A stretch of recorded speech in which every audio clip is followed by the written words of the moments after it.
Bom dia, pessoal. Tudo bem? Espero imensamente que sim. Meu nome é Felipe de Nassau e Braga, sou engenheiro eletricista, doutor em eletrônica de potência e atuo como professor no IFNMG há mais de um ano. É com muito prazer que vou trabalhar com vocês na disciplina de eletrônica embarcada. Antes de iniciarmos as aulas, vamos pensar sobre o que significa o termo embarcado. Nós podemos lembrar do verbo embarcar, que é o ato de pessoas subirem a bordo de um navio ou embarcação. Se pensarmos neste contexto para a eletrônica, podemos relacionar o fato de que muitos tipos diferentes de circuitos estão contidos ou subiram a bordo de um único sistema. Dessa forma, não será preciso usar dispositivos diferentes para fazer várias funções, mas sim um único dispositivo que será capaz de fazer várias funções. Esse é o tipo cada vez mais comum. É muito complicado encontrar em um equipamento vários circuitos integrados, cada um fazendo uma função. O mais comum é encontrar um único circuito integrado que realiza praticamente todas as funções. O exemplo mais comum do circuito contendo eletrônica embarcada é o chamado microcontrolador. Esse dispositivo agrega as funções semelhantes aos de um computador.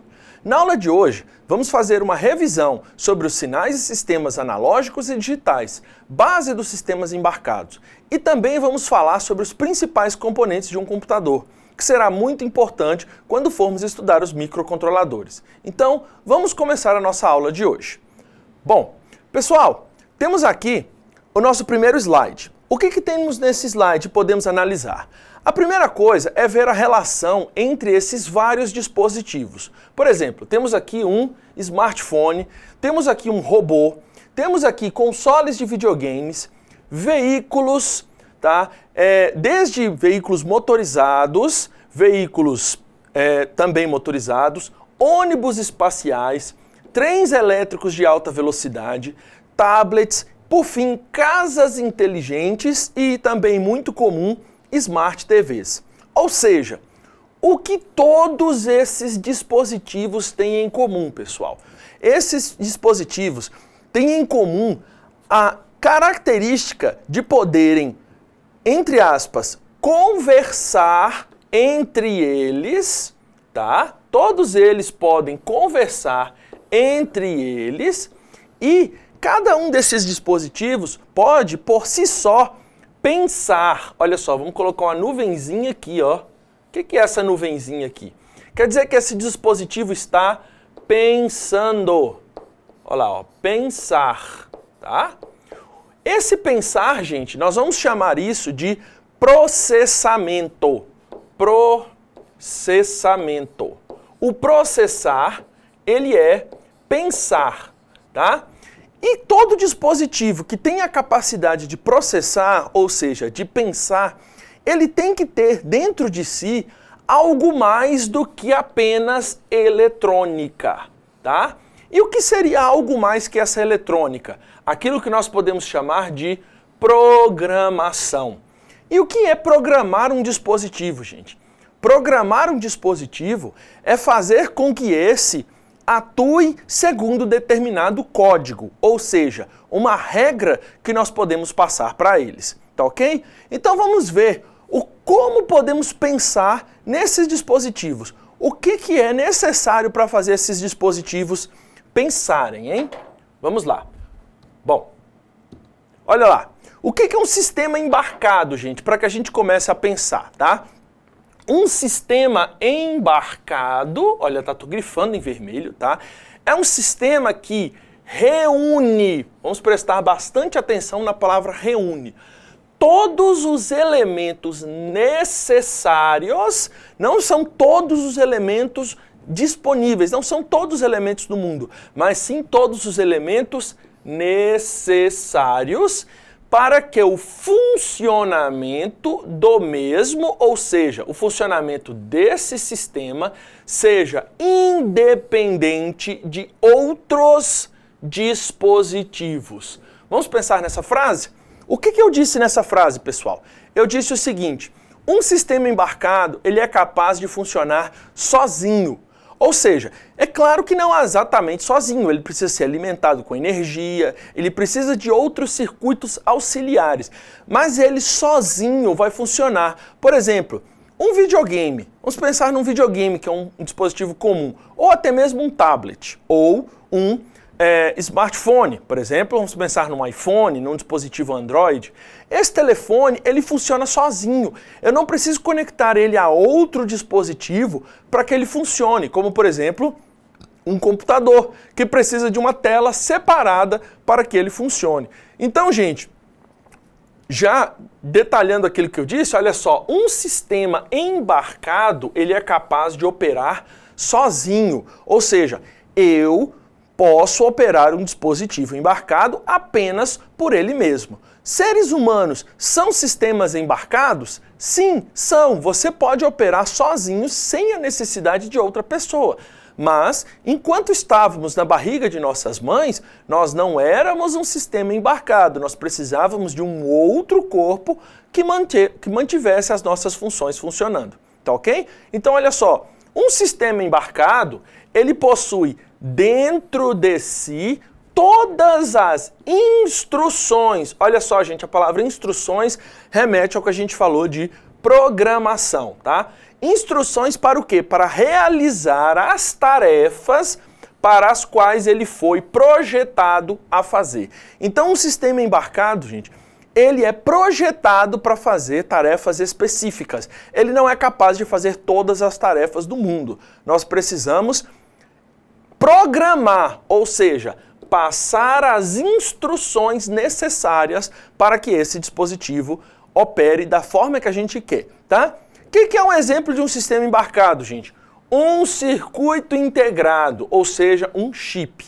Para quem não sabe o que é um chip ou um circuito integrado, vocês tiverem dentro de suas casas um dispositivo eletrônico que está danificado, tenham a curiosidade de abrir ele, ou seja, desmontar o dispositivo, e aí lá dentro vocês vão ver pequenas plaquinhas pretas. Essas plaquinhas pretas são chamados circuitos integrados. E lá dentro desse circuito eu tenho elementos microscópicos que estão integrando todo tipo de funcionalidade. Ou seja, eu estou embarcando eletrônica dentro de um único circuito integrado, tá ok? Olha só, o circuito integrado mais comum, existem vários, mas o mais comum que atua, olha só, tá? Como sistema embarcado é o chamado microcontrolador. Gente, essa é a palavra-chave para todo o nosso curso. Quando falamos de microcontrolador, vamos analisar e vamos separar a palavra. Olha só, micro, ou seja, algo realmente pequeno, controlador é aquilo que utilizamos para controlar os outros dispositivos eletrônicos. Tá ok? Então vamos ter um controlador bem pequenininho, ou seja, um controlador micro, que tem a capacidade de realizar várias funções. E essas funções devem ser o quê? Programadas por meio de instruções ou códigos que vamos passar para eles, ok? Vamos falar detalhadamente sobre os microcontroladores nas aulas a seguir, nas aulas seguintes à nossa, ok? Então, olha só, os dispositivos que atuam como sistemas embarcados, eles trabalham com o quê? Sinais analógicos e sinais digitais, certo? Vocês já viram no curso que nós trabalhamos com eletrônica digital e eletrônica analógica. São dois sistemas diferentes. Os dispositivos e sistemas embarcados, eles têm a capacidade de trabalhar com os dois tipos de sinais, tá ok? Então, pessoal, vamos fazer agora uma breve revisão sobre os sistemas embarcados, tá ok? Bom, não, sistemas embarcados não, me desculpem, eu confundi. Vamos agora falar rapidamente sobre os sistemas analógicos e sistemas digitais. Iniciando com o quê? Os sinais analógicos, tá? Velhos conhecidos nossos. Quais são as principais características de um sinal analógico, gente?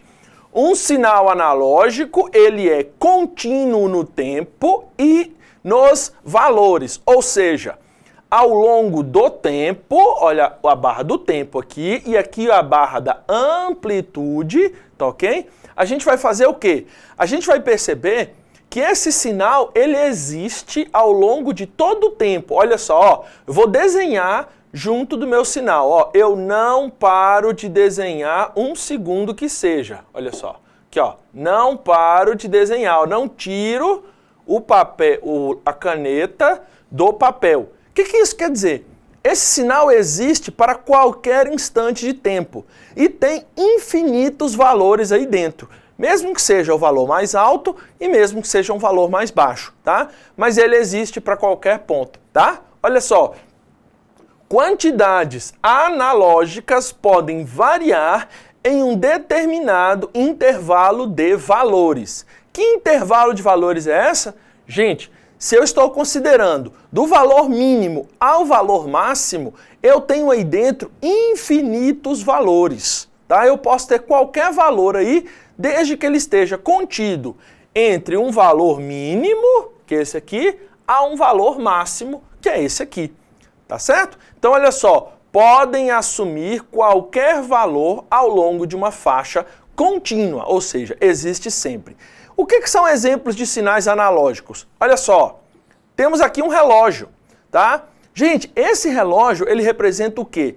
Que ao longo de um dia, de 0 a 24 horas, eu posso ter qualquer valor aí dentro. Eu posso ter, por exemplo, 12 horas, ou posso ter 12 horas, 0 minutos, 00 segundos e 0,1 centésimo de segundo. Ou posso simplesmente falar 12 horas. Mas qualquer tempo pode existir aí dentro. Então, o meu relógio representa qualquer valor dentro de 0 a 24 horas. Olha essa outra leitura aqui, ó, agora que a gente apontando aqui. Temos aqui o quê? Um voltímetro. Esse é um voltímetro analógico. Por quê? Porque dentro dessa escala aqui, ó, pessoal, o que ela tem a dizer? Eu posso representar qualquer valor, tá? Dentre o valor mínimo, que é dado pelo ponteiro na posição mínima, até um valor máximo, eu posso representar qualquer valor aí dentro. E olha só, o principal ponto dos sinais analógicos. A leitura é geralmente sujeita à interpretação de quem está analisando. O que isso quer dizer? Uma pessoa, por exemplo, o João vai ler o voltímetro. Aí ele vai lá, o voltímetro está marcando essa posição aqui, ó, nesse traço aqui agora. Aí o João vai lá e vai dizer assim, opa, eu estou lendo 5,5 volts, por exemplo. Mas o José vai chegar lá e dizer assim, eu estou lendo 5,4 volts, por exemplo. E a Maria vai chegar e dizer assim, não, eu estou lendo 5,45 volts. Quem está correto? Pessoal, qualquer um dos três pode estar correto e pode estar errado, tá? Esse é o ponto. A gente está sempre sujeito à interpretação dos valores da leitura que vamos fazer, tá ok? E, olha só, os sinais do mundo. O que seriam os sinais do mundo, gente? Olha como eu escrevi mundo aqui, tá? Os sinais do mundo quer dizer os sinais que nós temos na realidade, os sinais que estamos aí vendo, por exemplo, a quantidade de luz que chega pra gente, a hora do dia, tá? O sinal de pressão na atmosférica, por exemplo, a temperatura do dia. Todos esses sinais são de natureza analógica, ou seja, podem variar de qualquer valor para qualquer valor, tá? Desde que respeitemos um máximo e um mínimo aí dentro, tá? A maioria das grandezas físicas, ou seja, do que a gente vê na natureza, são de natureza analógica, tá ok? Então vamos lembrar bem disso, tá? Quero pegar um sinal do mundo real, esse sinal geralmente ele é de natureza analógica, tá? E como a gente diz, o que é o problema da leitura analógica? A gente vai ter uma falha, uma interpretação desse sinal. E como nós falamos do João, José e Maria, cada um teve uma interpretação diferente. Para que a gente não tenha esse problema, a gente vai fazer o quê? transformar esse sinal analógico num sinal digital, tá? O que é um sinal digital, então? Relembrando que a gente já viu lá na eletrônica digital.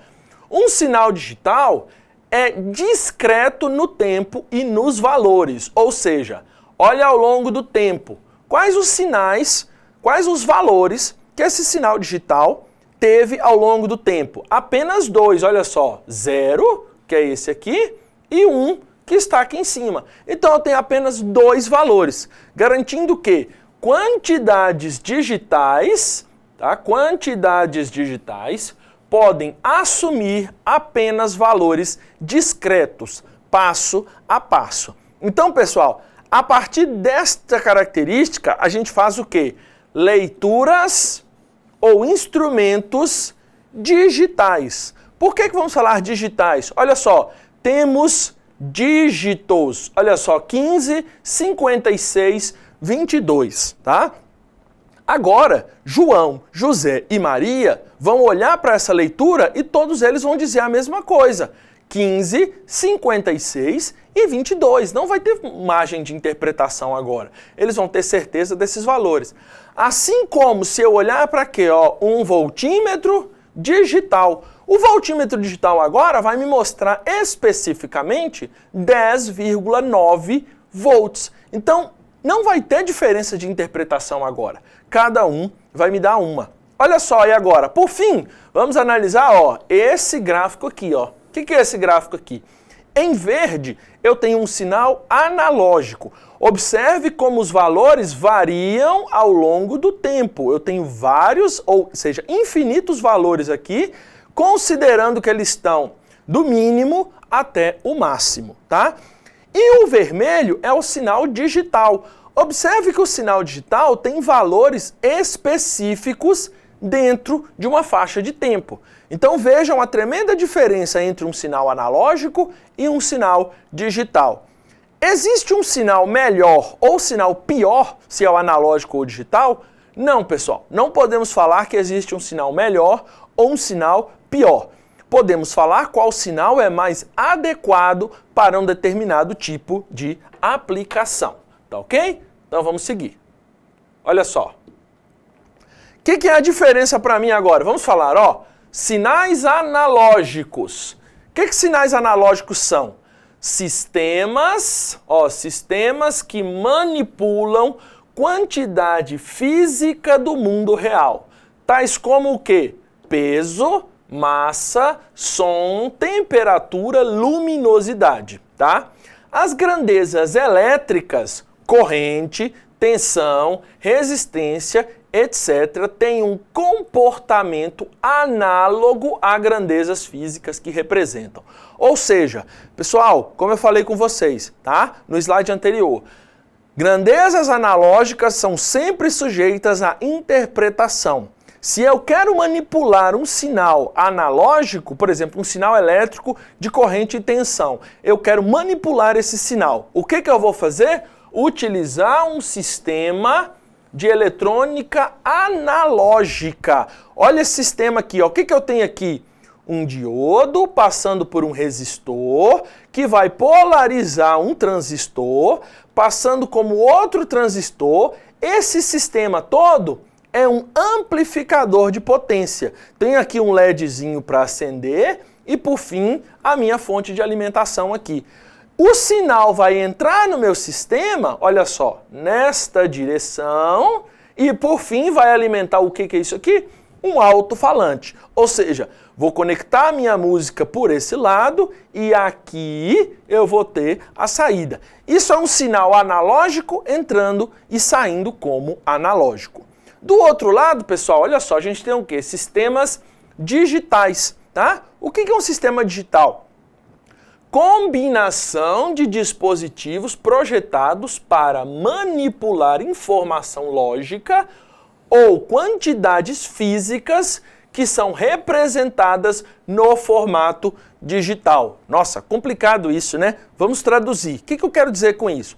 Eu vou pegar vários dispositivos, vou trabalhá-los, vou transformar esses sinais em digital e vou representar a saída em formato digital. Olha só, Vamos ver a diferença, ó. Aqui, eu tenho aqui o quê, ó? Eu tenho um sistema digital. O que é a diferença de saída, gente? Como é que eu sei o que esse sistema de saída está fazendo? Olha para mim aqui, ó. Tem o que é isso aqui? Um display de 7 segmentos. Cada ponto desse aqui, ó, vou poder representar aqui um número de 0 a 9, aqui um número de 0 a 9, aqui 0 a 9 e aqui também.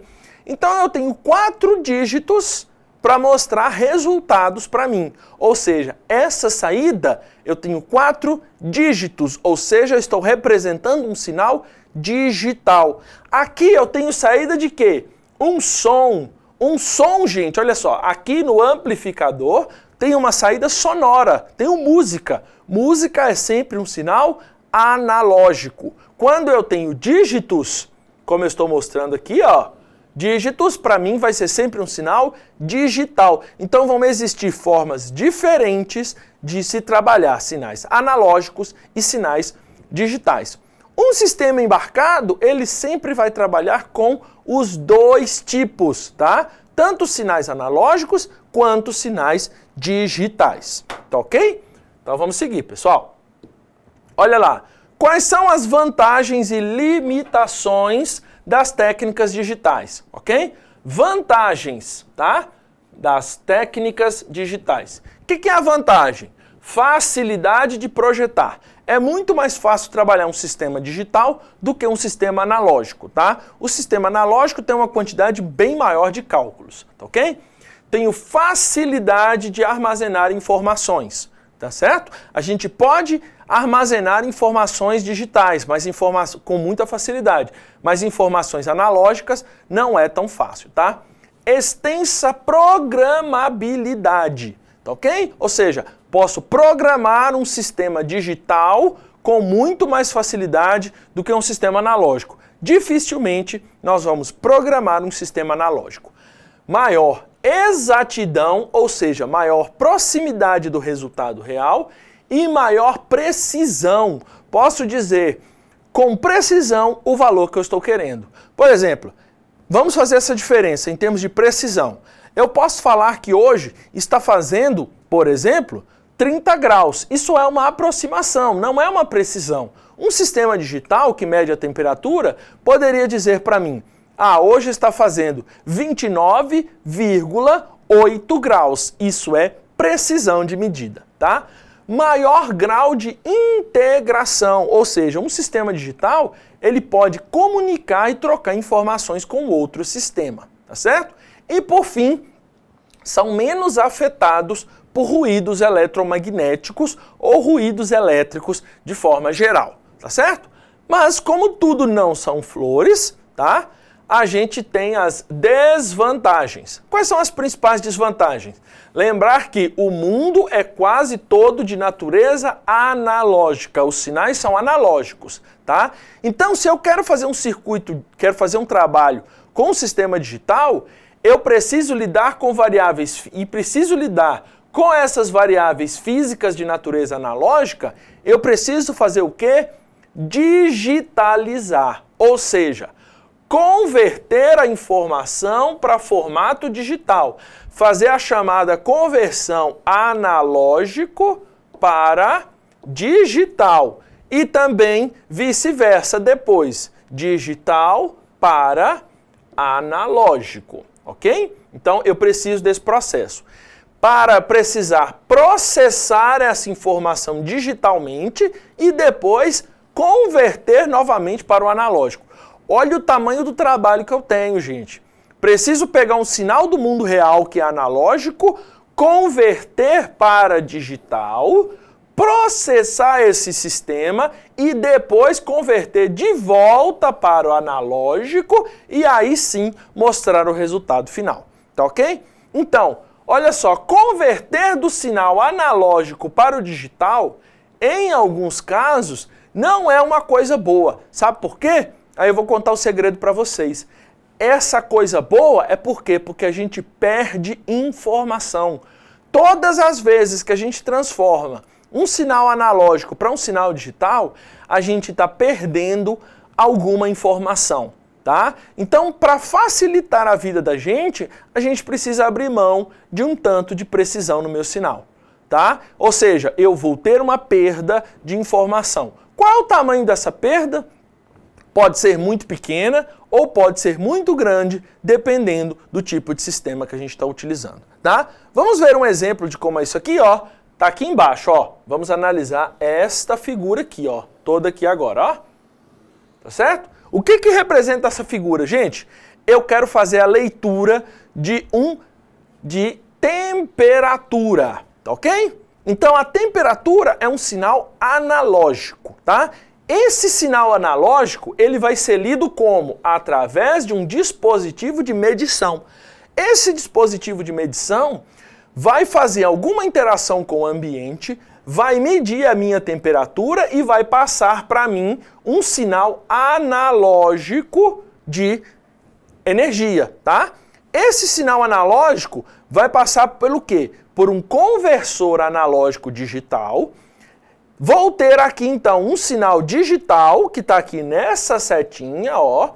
Vai entrar para mim no sistema de processamento, e agora é um processamento de um sinal digital, tá ok? Pode ser, por exemplo, o processador de um computador, tá? Esse sinal processado, os resultados, eles são enviados a um conversor digital analógico, tá?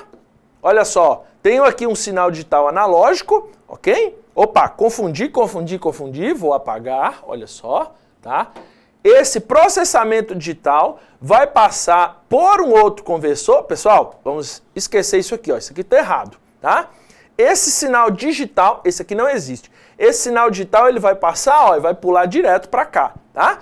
Então eu vou ter o quê? Vou passar por um conversor, olha outra coisa aqui também que ficou errada, me desculpem. A gente vai fazer o sistema digital, aqui ó, analógico. Aí eu vou ter o meu sinal analógico, aqui ó, lógico, tá? E aí sim, vou fazer o quê? O ajuste da temperatura em função do sinal que está saindo daqui. Esse é um exemplo clássico do processamento e da integração entre o sinal analógico para o sinal digital, tá ok? Então olha só, vamos dar sequência agora, tá ok? Então gente, ó, resumindo o sistema todo, temos aqui um sistema digital, ó, um sistema digital completo. Prestem bastante atenção para não se perderem. Do que é composto um sistema digital? Portas lógicas, circuitos combinacionais, circuitos sequenciais, memórias e conversores analógico digital e digital analógico, tá? Dentre as portas lógicas, gente, ó, nós temos todas aquelas portas lógicas que foram vistas na disciplina de eletrônica digital, ok? Dentre os circuitos combinacionais, tá? Também visto lá na eletrônica digital, temos lá multiplexadores, demultiplexadores, codificadores e decodificadores. Tá certo? Então isso aqui vai fazer a lógica combinacional dos dados digitais que a gente vai entrar no sistema. Os circuitos sequenciais, o que os circuitos sequenciais vão fazer para a gente? Ó, os circuitos digitais flip-flop, contadores, registradores, circuitos aritméticos. Eles vão fazer as operações necessárias dentro do meu sistema, tá? A memória vai armazenar esses dados e os conversores analógico digital e digital analógico vão fazer a transformação dos sinais do mundo real que são analógicos, tá? Pessoal, olha a quantidade de coisas que temos para um sistema digital. Não é um sistema simples, é um sistema complexo. Mas quando a gente olha passo a passo, a gente já viu tudo isso, olha só. Portas lógicas da eletrônica digital, circuitos combinais também, circuitos sequenciais também, e agora aqui na disciplina vamos trabalhar um pouco com as memórias e os conversores. Então vocês já estão quase sabendo como se comporta totalmente um sistema digital, tá ok? Então, gente, o que a gente vai fazer agora? Vamos estudar, vamos pegar todos esses elementos e transformar num sistema digital. Para quê? Para que a gente possa operar nos computadores. E é isso que a gente quer. Um computador é essencialmente um sistema digital, tá? A gente precisa de sinais digitais para operar num computador. Então, é isso que vamos fazer. Vamos começar agora os estudos dos computadores, tá? Gente, pela própria palavra, ó, computar, tá? Vamos computar dados. O que são dados, gente? Ó, processamento de dados, olha lá, processamento de dados. Série de atividades realizadas para produzir um conjunto de informações a partir de outras informações iniciais. Dados. Ou seja, o que são dados? Os dados, eles são processados e geram para a gente informações, tá? Vamos fazer uma analogia entre um computador e um ser humano.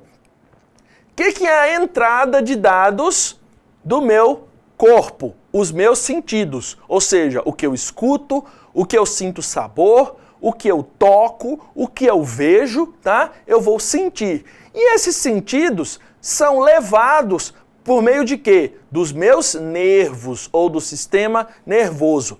Que vai ser o quê? Esses sentidos vão ser o quê? Processados.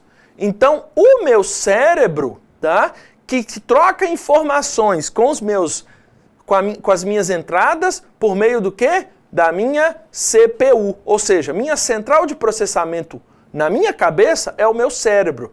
O meu cérebro vai guardar essas informações onde?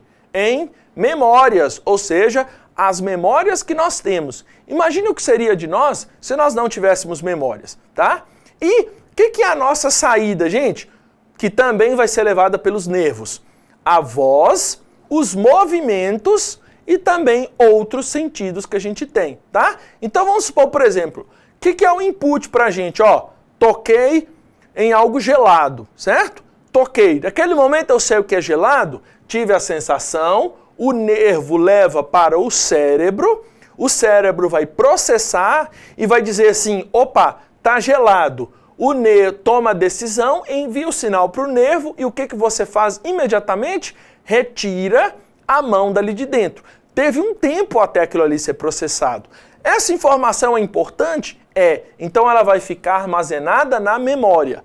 Quando você vê aquele objeto de novo, você vai pôr a mão? Não mais, porque você sabe que aquilo ali é frio e vai te machucar, certo? Então essa é a análise, gente, do processamento digital que a gente vai relacionar agora para passar para os computadores, tá certo? E o que a gente vai ver? Primeiro a estrutura do computador. Olha só, como é feita a estrutura de um computador? Tenho aqui um dispositivo de memória, uma CPU e um dispositivo de I/O. O que é I/O? Vem do inglês. Input, Output, ou seja, entrada e saída, tá? Observem pelas setas, olha só, ó, tudo está conectado com tudo, gente. Olha só, tudo está conectado com tudo, tá? E quem gerencia isso? O clock do meu dispositivo, tá certo? Então, olha só, tem aqui uma série das leituras para indicar cada uma das coisas que aquilo a gente está fazendo. Olha só, de forma breve, a CPU, o que ela faz? Processa as informações. O que a memória faz? Ó, a memória, ela faz o quê? Armazena as instruções, tá? Dispositivo I/O ou de entrada e saída faz comunicação digital com o mundo exterior. E por fim, os barramentos, olha só, barramento de dados, barramento de endereço e barramento de controle. O que o barramento faz? Barramento de dados, ó, barramento de dados. O que ele faz? É por onde trafegam as informações para serem processadas, de onde eu vou levar os dados de um lado para o outro. O que são os barramentos de endereço? Indicar a posição de memória onde uma informação será escrita, tá? O barramento de controle, o que ele faz? Indica o tipo de operação, se eu estou lendo ou se eu estou escrevendo um dado na memória. E o clock, que a gente vai ver lá na última aula, o que é o principal ponto do clock? Ele é necessário para manter todo o sistema sincronizado, tá certo? A gente precisa de um padrão para escrever isso. Então eu não posso deixar que o dispositivo, por exemplo, o CPU, esteja consultando a memória enquanto está escrevendo no dispositivo de entrada e saída ao mesmo tempo. Para cada tomada de decisão, para cada operação, eu preciso ser regido por um sistema de clock. É semelhante a uma orquestra e um maestro. A orquestra só funciona direitinho porque tem um maestro que está coordenando tudo, tá? O clock é responsável por coordenar a operação do computador. Quanto mais rápido o meu clock, por exemplo, 2 GHz, 3 GHz, mais rápido é o meu sistema, tá certo? Então olha só. As memórias, tá? O que são as memórias que elas vão fazer? Gente, eu tenho memória principal, onde eu vou armazenar todos os meus dados. Essa memória vai trocar dados, endereço, barramento de dados, barramento de controle. Eu vou ter as minhas memórias auxiliares. Por exemplo, no computador temos o quê? Um pendrive, um CD, um armazenamento no HD, um armazenamento na nuvem, para a gente puxar na internet. Então eu posso trocar informações entre essa memória auxiliar e a memória principal por meio do barramento de endereços, barramento de dados e o barramento de controle. Levo essas memórias para serem processadas aqui na CPU e, por fim, levo elas para os dispositivos, ou para ser mostrado na saída ou para receber um dado da entrada, tá ok? E o que é a memória, gente, essencialmente? Olha a definição dela aqui, ó. Dispositivos que armazenam informações codificadas digitalmente que podem representar números, caracteres, instruções, endereços ou qualquer outro tipo de dados, tá certo? Essa é a memória, tá ok? Então vamos lá seguir, ó. Tá? Memória, vamos analisar rapidamente aqui, ó. Vamos deixar aqui. O que eu posso fazer? Como é que eu opero as minhas memórias? O que é o meu princípio de operação? Eu tenho entrada de dados, a minha memória pode ser usada para armazenar em uma determinada posição de memória, tá? Para entrar dados ou para sair dados, tá certo? Ó, aqui a memória pode sair dados, então posso, durante o processamento de leitura, a palavra lida de um determinado endereço de memória aparece nas linhas de saída de dados. Então, olha só, eu posso entrar dados na memória ou posso tirar memórias de lá de dentro, saída de dados. Para fazer isso, gente, eu preciso ter um controle de entrada ou saída da minha memória. Para isso, eu vou ter um comando para ler ou escrever e um outro comando para habilitar a utilização dessa memória. Então eu vou usar um sinal para dizer assim, opa, minha memória está habilitada, vou poder utilizar ela, e um outro sinal que me diz, vou poder escrever ou vou poder ler um resultado um dado contido naquela memória. E por último, eu vou ter aqui, ó, as entradas de endereço dessa memória, tá? Quais os endereços, a quantidade de memória que eu tenho lá dentro. Essa quantidade de endereços define o número, a quantidade de memória que eu vou ter. O que é essa memória? Por exemplo, a gente fala em gigabytes. Por exemplo, um pendrive. Um pendrive pode ter 8 GB, 16 GB, 32. Isso é a quantidade de endereços que eu tenho disponíveis para quê? Para entrar e armazenar dados que estão lá dentro, tá certo? Então essa, de forma resumida, é a memória de um computador, tá certo? E a CPU? O que a CPU faz para mim, gente? A famosa CPU. Ela é resumida, a operação ela pode ser resumida por esse fluxo aqui, ó. O que ela vai fazer? Primeiro, vou buscar a instrução a ser executada na memória. Fui lá na memória, peguei a instrução. Aí o que ela vai fazer? Olha só, tá aqui, ó. As instruções são lidas individualmente, uma de cada vez, tá? Deve existir um processo para armazenar qual o endereço da instrução que está sendo executada. Então, primeiro eu busco a instrução, depois eu vou fazer o quê? Interpretar a instrução, identificando qual operação está sendo solicitada. Então olha só, aqui ó, pode ser realizada uma operação aritmética, lógica, tá? Normalmente entre dois números, uma operação de envio ou entrada de dados, movimentação de dados de um local para o outro ou desvios de programa. Então aqui a gente está interpretando qual instrução a gente vai fazer, tá? Depois a gente faz o quê? Busca os dados onde eles estiveram armazenados. Então a CPU vai lá na memória, pega os dados e traz. E por fim ela faz o quê? Executa a operação efetivamente com os dados e armazena o resultado no local definido pela instrução, tá certo? E o que vai acontecer? Ó, esse processo vai reiniciar o processo buscando a próxima instrução a ser executada. Como é que ele vai ser reiniciado? Quando ele sabe disso? Cada passo desse aqui, ó, vai de acordo com um ciclo do clock. É o clock que vai definir o que a CPU vai estar fazendo pra gente, tá certo? Então beleza, pessoal, vimos rapidamente a função da CPU, tá? Olha só, mais uma coisa. O que a CPU está fazendo aqui, ó? A CPU realiza as atividades relacionadas basicamente com duas funções.